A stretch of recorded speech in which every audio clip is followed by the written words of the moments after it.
Hello, hello. Welcome back to this Art Called Life, the podcast. I'm your host, Amanda Sarai, and I'm so excited to be back. It has been such an incredible year of expansion for me on a personal level. And the other day, I just celebrated my 7-year remission anniversary. I like to call it my rebirthday. 7 years in the clear. And I all year have been reflecting on the fact that I've been celebrating my 7-year anniversaries. And some people might be curious as to why I celebrate these dates that are not necessarily good dates. For me, it is a moment for me to reflect on the progress I have made, because everything changed when I was diagnosed. And many people I know can resonate with that, whether or not it's cancer or another form of trauma or crisis. It can launch us into a whole new life, a whole journey of healing and self-discovery. So that's exactly what it has been for me. And I realized that this is also a 7-year, 2023 is a 7-year, if you look at the numerology. And I did the math on my birth date. It just dawned on me that morning, my rebirth date, I should say, September 27th, 2023 was a 7-day. So it was 777 for me, which felt very significant, very meaningful, very powerful. So I've really been tuning into that. And over the last however many months, I've really been reflecting on this idea that every 7 years, the body's cells are entirely replaced. So here I am 7 years after something like cancer, where I went through all the chemo. It's like I am literally a whole new person. And so I really feel like this is the most poignant time for me to be really speaking into this journey of self-mastery, this hero's journey. This is really what it's been about. And for me, I think of it as an initiation into mastery of self. If you really devote yourself to the journey, as I have been guided to do intuitively, and by all the other energies working with us and through us. So what is the hero's journey? This is a common archetype that we are familiar with in our culture. And it goes back to those Grail stories, the Grail Knights, right? So the hero goes out on a quest, seeking the treasure, the Holy Grail, if you will. And the hero then returns home forever changed after going out on this very, very courageous quest. They return home for the better, grounded, whole, a master of himself. Now, we also see this reflected in the journey of Inanna's descent, the goddess myths. Many of them, they descend into the underworld. So we have the masculine hero's journey perspective of all those Grail stories, and Joseph Campbell really dove into that. And I want to just share a quotation. Many people might be familiar with this already, but we must be willing to get rid of the life we planned so as to be ready for the life that is waiting for us.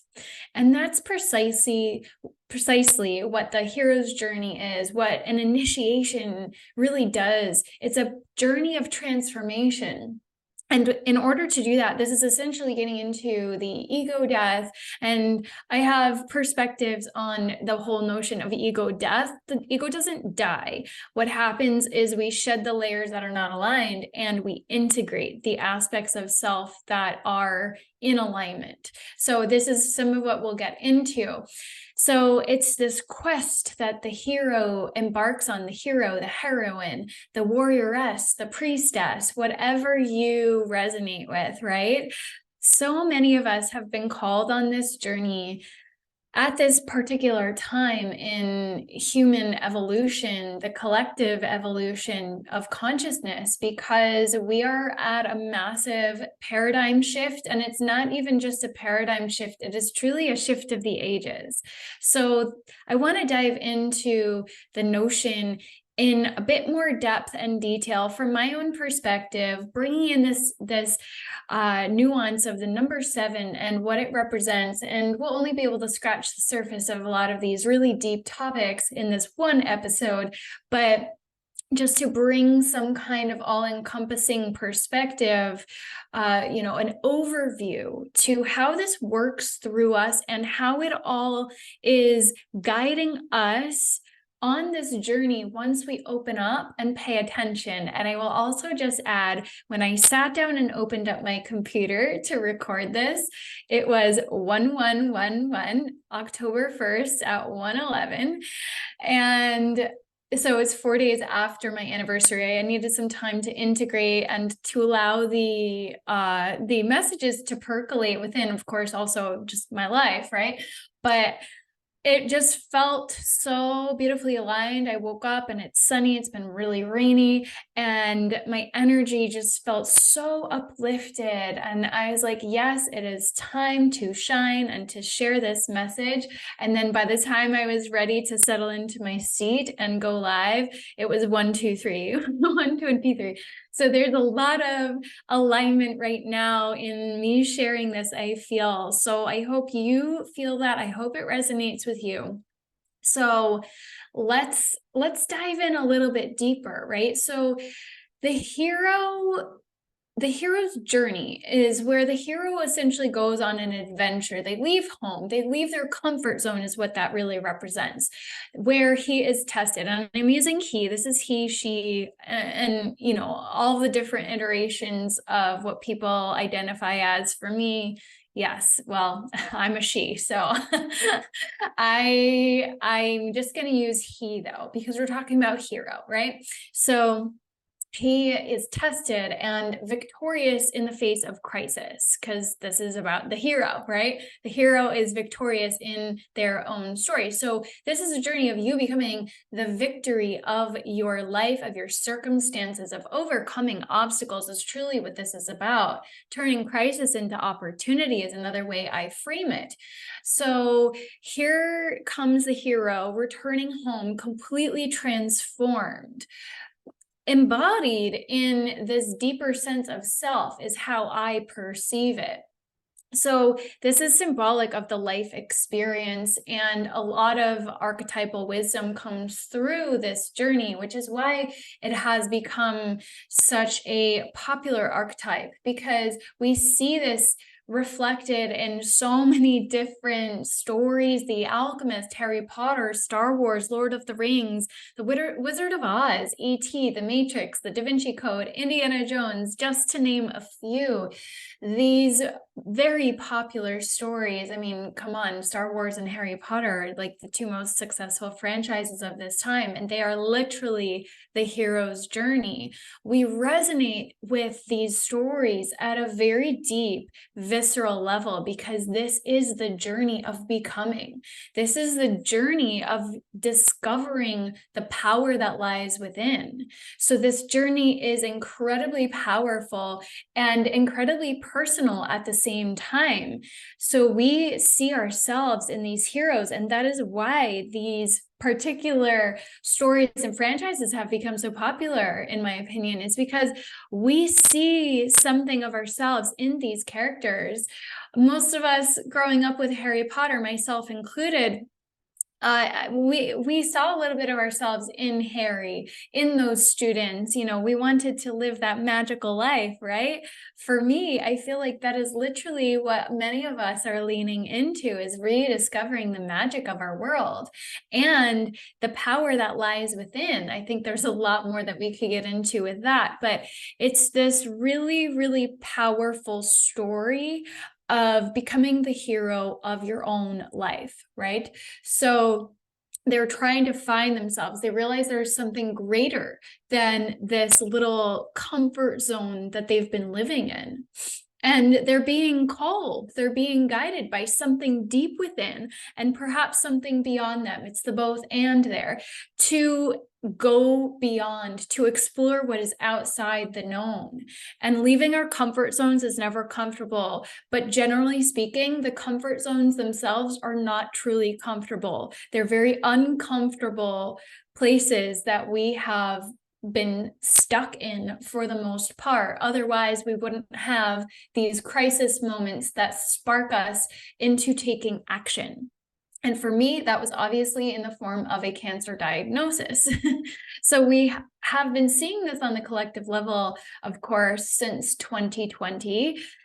And individually, many of us are facing these crisis moments, and it comes in the form of a health diagnosis, a job loss, the loss of a loved one, the loss of XYZ. There's often a loss included, or the confronting of something that brings up a tremendous amount of turmoil in our life.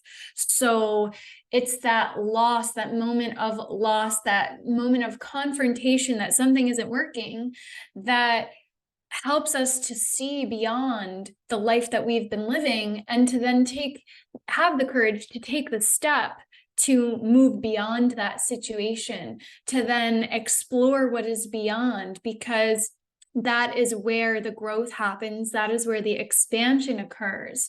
And expansion has been my word of the year, right? So, and that's the name of the program that I was guided to create last year. It was just a, reformulation of the same guiding ethos that was guiding me from the moment I was diagnosed. And then it gelled several years ago into healing back to wholeness. And that's in essence what the hero's journey is coming back into this space of wholeness. It's a remembering, honestly. So yes, we heal, but for me, healing is about shedding the layers of all that we are not in order to rediscover the truth of who we really are. It's a remembrance as much as anything else. So we let go of the past. We let go of the old ways of being that are not serving us, that are not aligned with us stepping into our power, empowered and blossoming into our brilliance and shining our light. This is what we're here to do collectively. So the 7, I want to get into the 7 because it is a powerful number. It is a powerful number of transformation, of completion on a spiritual, physical level. So it's that duality, but we see it reflected, to ground it down in our practical, in many aspects of our life, 7 days of the week. For a long time, they recognized 7 planets in the solar system. That's obviously shifted a bit. 7 chakras in the human body, 7 primary colors in the rainbow, and those two connect directly, of course. And then even 7 years to complete a PhD, which I feel, which is average, of course, but I feel that is very reflective of this hero's journey, because how do you become an expert in your field? And I want to get into the nuanced difference between expert and master, honestly, but how do you become an expert? By really going through the journey. So I don't think that it's a coincidence that people who receive doctorates and are considered to be experts in their field, they must go through a 7-year process. My personal PhD was life itself. I do have an undergrad and a master's where I studied deeply notions of psychology, which really prepared me to take on that crisis head on. So I am grateful that my life guided me to all those resources before I was even diagnosed, because I didn't know I would ever have to face it in that way and use those tools and resources in that way. But I know that it all served me ultimately.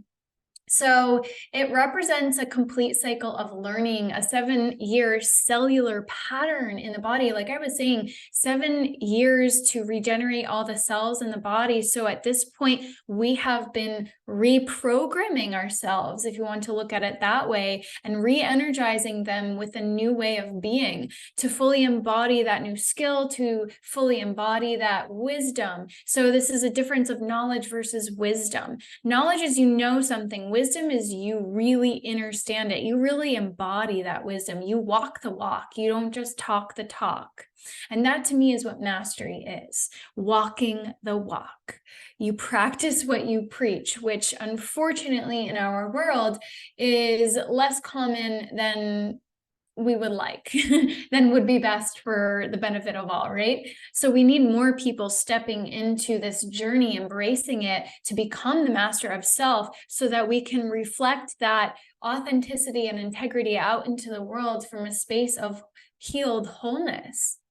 The reintegration of all aspects of self is what brings us into that aspect of wholeness. So we're not operating from a triggered state. We're not operating from the wounded state, right? The scars have healed. So we have the texture that lends the wisdom, but we're not operating from the wound itself. So there's a lot of analogies that people might be resonating with here, because these analogies exist for a reason, right? So there's a layer of cellular imprinting that happens though at a visceral biological level too. This isn't just some esoteric woo-woo concept. It literally begins to embed itself in our biology. It's like, what are our daily habits? What are our daily rituals? So we're then able to integrate higher and higher levels of skills, higher and higher levels of wisdom. And that integration aspect is so key. This is what I feel is missing in a lot of the healing and spiritual world in particular, is people learn something and they take action on it without fully embodying and integrating it. And then they may be healing from a wounded place themselves. So this is part of what we see in the distortion in the spiritual community itself. So that's a whole other episode, honestly. But I just wanted to reflect on this body thing again, because as I was looking back at the photos, it really landed. Like, I know my hair is different. Obviously, to me, for years now, I've been noticing that it is a different color than it used to be. But when I was looking back at the photos and reflecting on this notion, the 777, I was like, wow, I literally am an entire new person down to the natural color of my hair. My hair was a deep red, a deep orange, fiery red, to be fair, not that darker ginger color. You asked a child in India, when I was in India, they were like, your hair isn't red, it's orange. That was many years ago. But I had a very, very vibrant, fiery color that, of course, everybody was like, oh, you can never dye that. It was a beautiful color and I loved it. But my hair is a lighter version of that. It's a strawberry blonde type of red. It reads as red in many lights, but in some lights it looks quite blonde, honestly. And I just feel, and I love that old color as well. And for some people, that is the most gorgeous, highest vibrational version of them in this lifetime. For me, this was just reflective of my own personal journey. I feel like my hair even literally reflects a lighter version of me.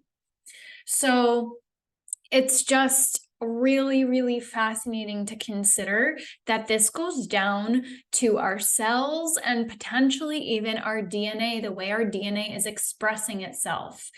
Epigenetics is showing that we have the capacity to turn ourselves on and off, to express them in different ways based on what we consume. And yes, that can be what we eat and drink. That can also be our thoughts, and because our thoughts create a ripple effect that creates emotions, and the emotions are literally chemicals in our body.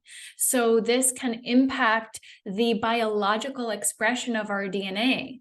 So we can completely shift who we are at a biological level, and then we can activate this fuller expression of self as we delayer, as we decondition the old programs that might keep our DNA locked, for example. So some of our DNA might be unexpressed because there's this old trauma residue, for example, that is weighing heavy on it at a cellular level.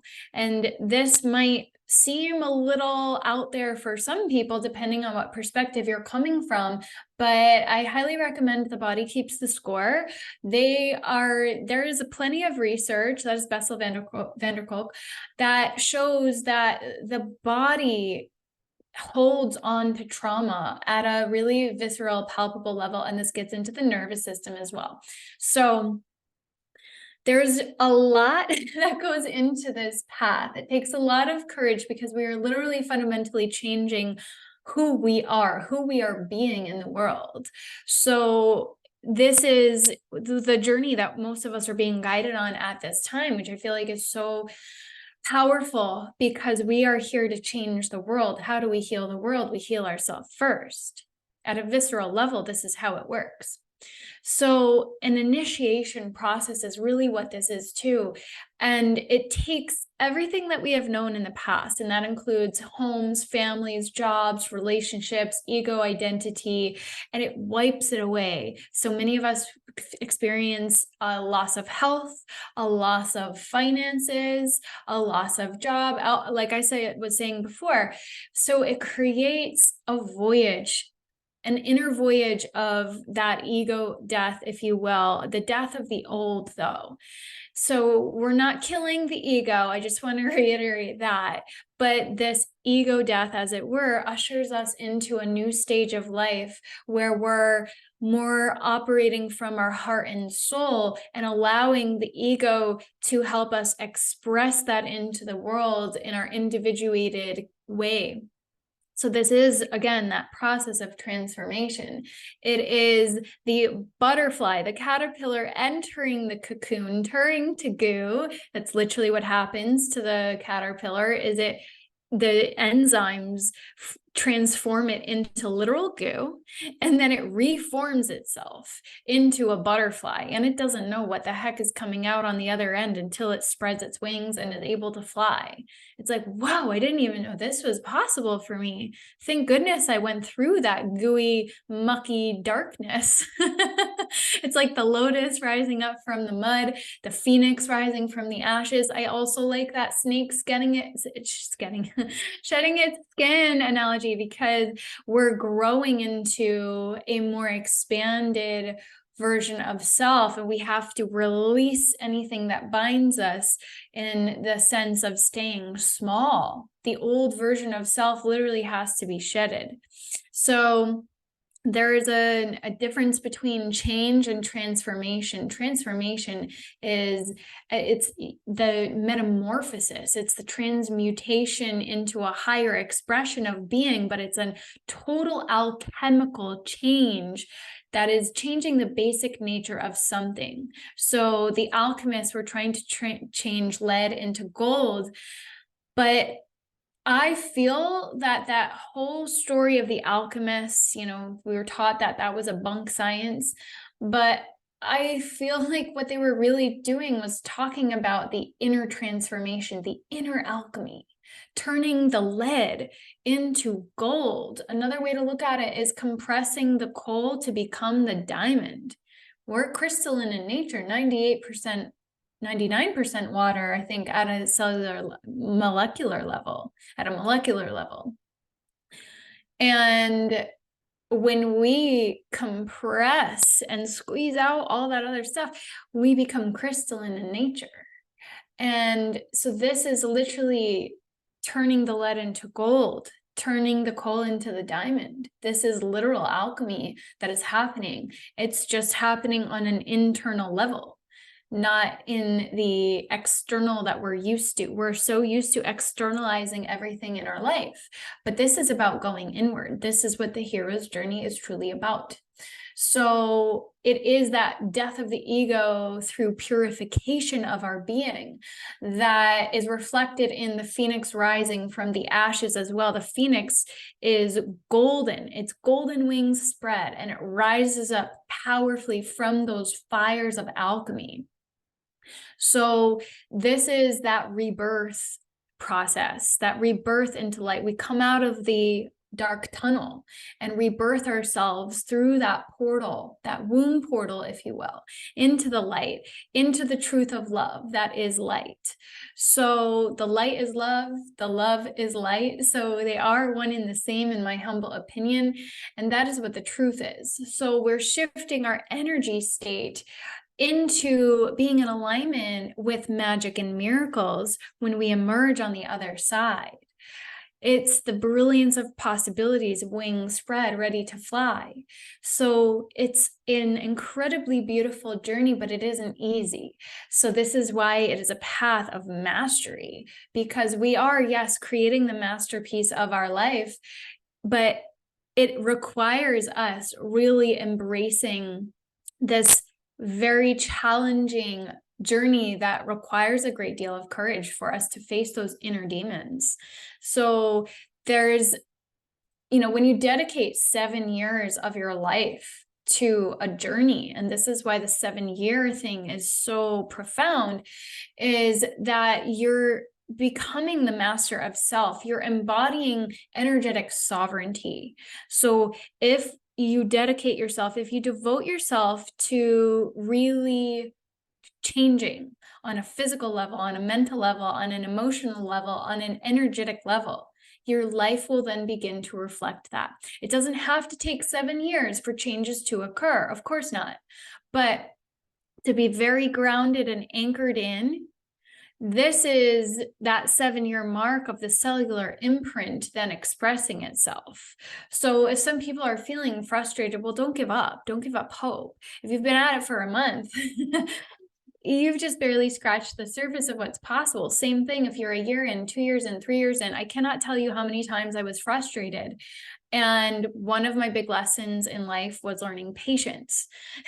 That is literally in my gene keys, for those who are familiar. The root of my what I have to overcome is patience.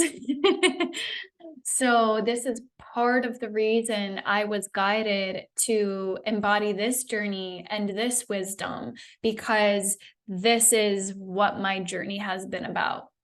So truth and illumination, yes, but overcoming that sense of impatience and surrendering to divine timing in the process, trusting in the process. Trust is a huge layer.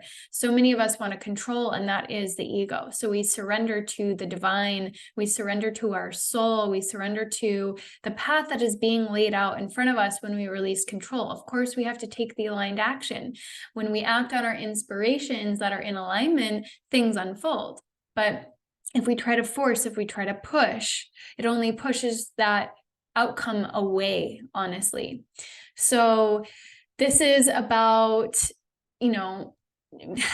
generating momentum and movement in our life during that time as well. It depends on what our particular soul mission is, but there is an aspect of anybody who is here to be a teacher, a mentor, a guide, a leader, a way shower, that we have to really integrate this understanding of the process, the spiritual science of transformation. There's a literal science of spirituality and transformation that we are being called to remember as well. So yes, and anybody who resonates with this, I will add that I personally, I have a lot of Scorpio in my chart, in those more challenging placements, in particular, Scorpio, Pluto, death, underworld energy. My Pluto is in Scorpio rather. And Saturn is in Scorpio and my South Node. So this is about emerging from the watery depths where we feel like we're drowning, suffocating, in the depths, the deep, deep depths of emotions, of self, of those challenging times, and emerging. And Scorpio is the only sign in the zodiac that has 3 different symbols associated with it. Then comes the eagle, and then comes the phoenix. So the eagle is able to soar. It can perch itself on land, happy and comfortable, but it doesn't even need to climb the mountain. It can just soar right over it. And then the phoenix it just has all sorts of magical capabilities beyond even the ego. It can regenerate itself over and over and emerge brighter and brighter every time, right? So our creational potential in turn expands the more we integrate and embody, the more we allow ourselves to surrender and release all that is not aligned. This process might take you through the spiral numerous times. You might think, yes, I'm finally there, and then just be thrust into it again because you've reached another level. You know, the expression new level, new devil. Well, it may be the same devil. It may just be that you are being brought into a deeper level of initiation because you are now activated and ready to embody an even higher level of frequency. So energetic mastery, in my humble opinion, is how true purpose actually emerges and actualizes. So this is how we create that life, how we create that masterpiece, is when we really embody energetically who we are on a soul level. So the truth is, without this journey into the self, there is no solid foundation to start anew. This is very much about healing thyself on every level of being. And I don't mean for this to sound intimidating or overwhelming, but it's actually very liberating and empowering when you take responsibility for yourself and your journey and understand the process that is required of you. I was floundering. I did not understand. There was no roadmap or guidebook for me when I was diagnosed, right? So I just leaned on all the tools I had, and that was research. That was an inquisitive mind. And so I just tried everything I possibly could. And then I was guided to this, I was guided to that, I was guided to that, and then this. And eventually a full picture began to emerge. But it was like that little thing there, that little thing there. And there was no coherence or integrity to my journey because there was things missing here, things missing there, through no fault of the people who created those things. It was just that, you know, they were addressing that, and this other person was addressing that. And I was like, well, okay, now I guess I need that. So I felt like a chicken without its head, like running around, just trying to figure out what the heck was missing. What was missing has been a common question in those states of like, why isn't this working? Like, what am I missing? What am I missing? And I realized I'm just missing me, my heart, that sense of trust in the bigger picture. And that is not an easy place to come to, is to totally get to that place of allowing your heart to lead and allowing yourself to trust the process and the timing of everything. And the interesting thing is, when you can get to that space, you can quantum leap, you can shift timelines very rapidly. But to get to that space, generally speaking, takes a bit of dedication. It doesn't have to take 7 years. Especially now, I feel like time is an illusion, and the energies that are working with us are speeding up the process because we need more people to step up, right? So it doesn't have to take 7 years, but we do all have to go through this journey in some way, shape, or form, however we are guided to it and through it. But there is a true science of transformation. So it is about creating that internal foundation within. If we want to build a new way of living, a new earth, a new way of being, then we have to create that internal foundation of harmony within first. And that requires doing this inner work. So if we are wounded and we don't take time to gather ourselves together, to heal, to integrate, we're just going to continue to project our unhealed issues into the new relationship, the new career, the new life that we're trying to create, the new structures that we're trying to build. Do we want to build more structures on a shaky foundation that is created from the ego? I don't think so. This is what has gotten the world to the space it is now. People building and creating from their ego rather than from their heart and their soul. So the heroic quest is really about saying yes to yourself over and over and over again. Saying yes to your heart and your soul, what makes you feel truly alive, because those sparks of joy and magic and inspiration are guiding you to your deepest truth and what you're truly here to share with the world. What are your true gifts? It's time for you to unlock them, the blueprint that you hold. You do hold the codes, you hold the keys. Sometimes we need a little assistance in the unlocking of those gifts, but we all do hold them. We all hold the wisdom within. So yes, mentorship has been a key part of my journey. I have not done this alone. And at the same time, true guides and mentors are meant to guide us to go deeper within.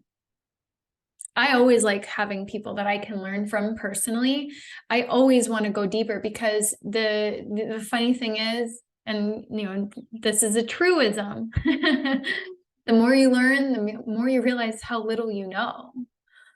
So I'm always constantly learning and wanting to learn more. I have a whole list of things that I want to dive into and books I want to read.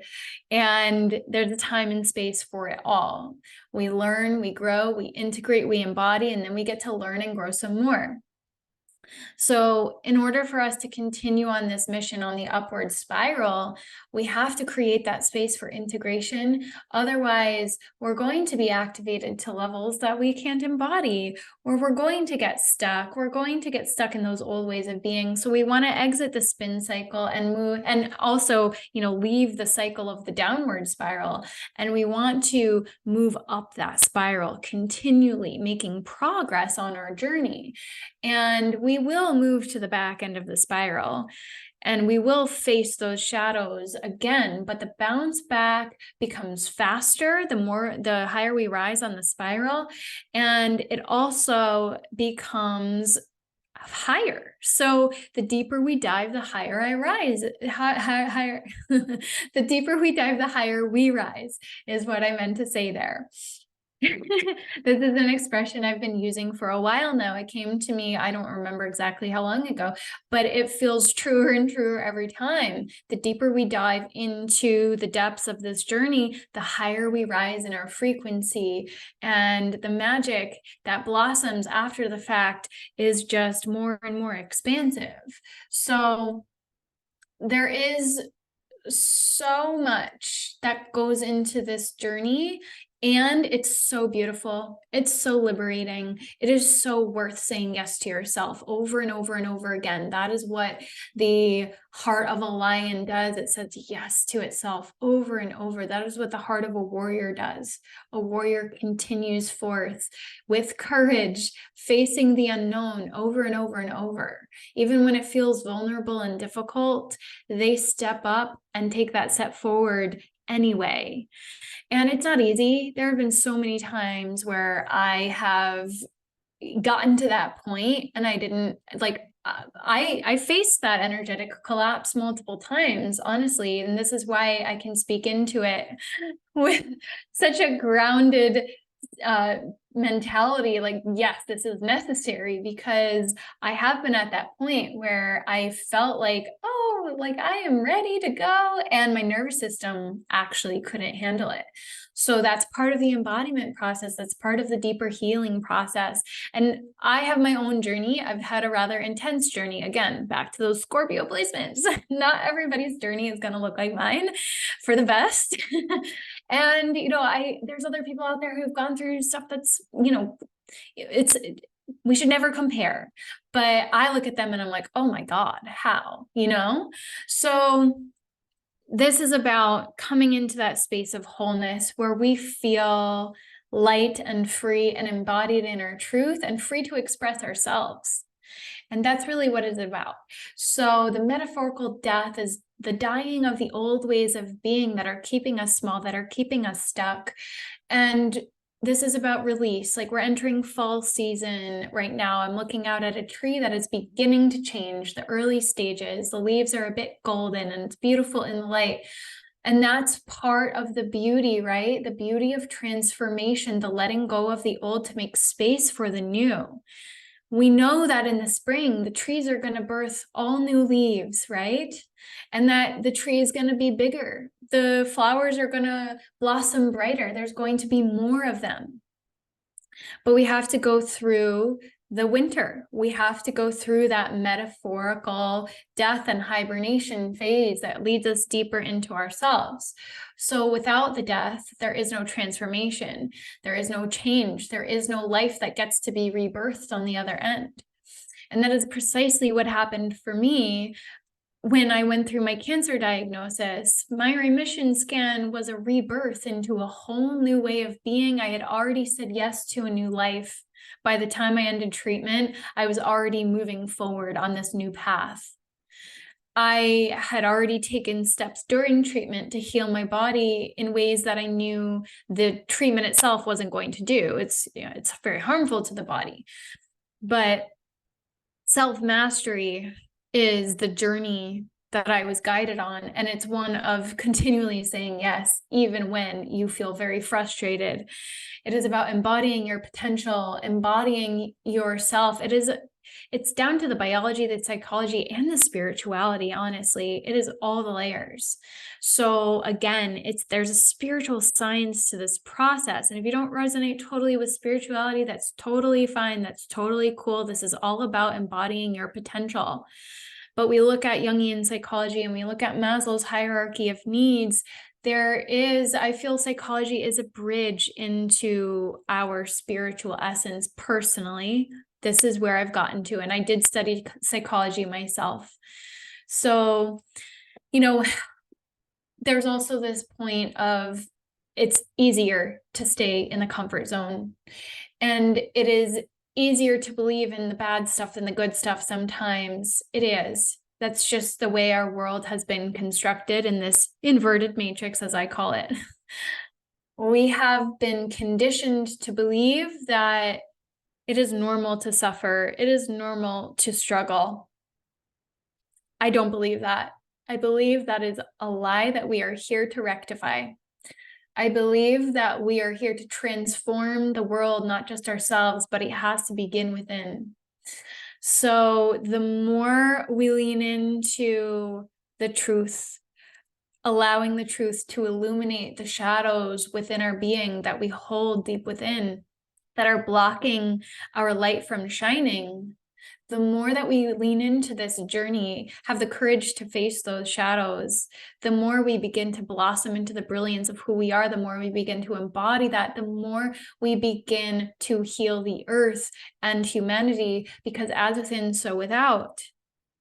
It has a ripple effect on consciousness. There's many science studies that show this as well. Heart coherence, when many people meditate all over the world at the same time, it has an impact on the collective. They have done these studies. I'm blanking out on the name of the studies, but anytime we feel triggered, remember that is serving as a mirror for us to reflect on what we're still holding on to, that we now have an opportunity to release, to heal, to integrate. All of those experiences from our past that we're still giving energy to in the form of resentment, in the form of guilt, in the form of shame or anger or bitterness or hopelessness or helplessness, we are giving our power away. We are giving our energy away to those situations in a very low vibrational way.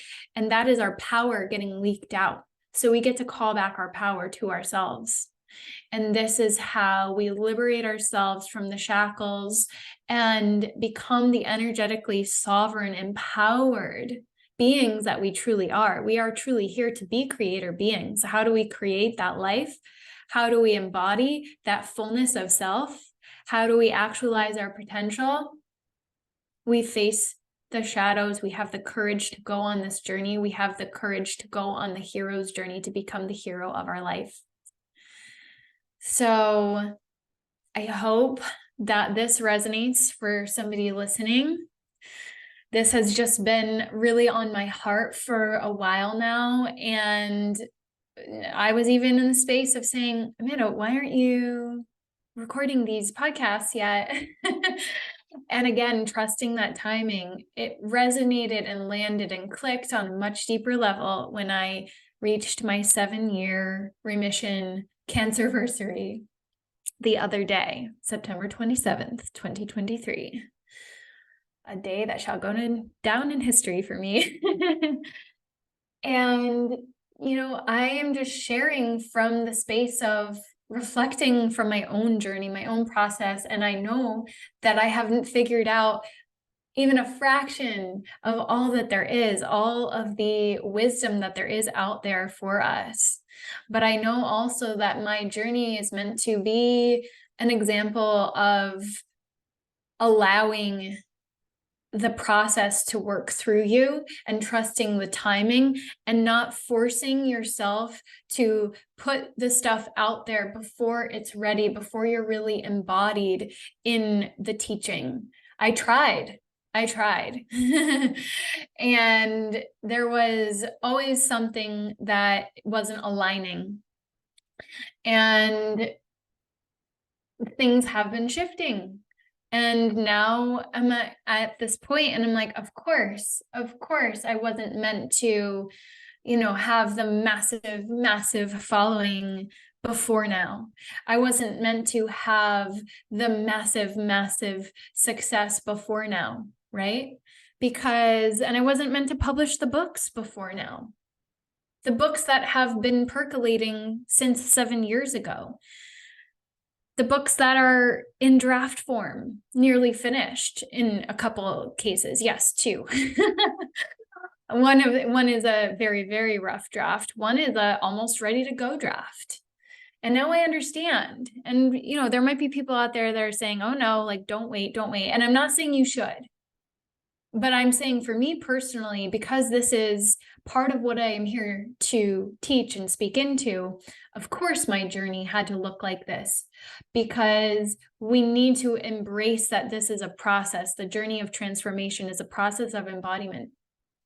So I hope this resonates for you. And whoever you are who is listening to this, I hope you got some golden nugget from it, and I will link some ways to go deeper. I have a course that I am finally ready to put out, Heal Thyself. This is the foundation. This is what we all need to do on some level, however you get to it. This is the foundation. This is what I did when I first, put myself on, Project Heal when I was diagnosed. I was like, okay, new Project Heal. This is what I did. These are all the aspects. And then everything that I've learned since. This is the foundation. Mind, body, soul foundation. And then my journey expansion, the path of mastery, is the full integrated journey of transformation. So there's the 1 step, then the 2 step, and then we get to go even further. So I will link those below as well, because this is literally what I'm speaking into. So for those of you who are ready to embrace your path and your journey and to integrate and embody, this is what I have for you for now. And I so look forward to sharing more with you on this journey. So please subscribe and share with anybody you feel may resonate, whatever they may be going through: cancer survivor, cancerthriver, trauma survivor, any iteration of being on this journey. Please feel free to share. And I so appreciate your beautiful energy. For all who tune in, thank you. Onward and upward in love and light. And I will see you soon.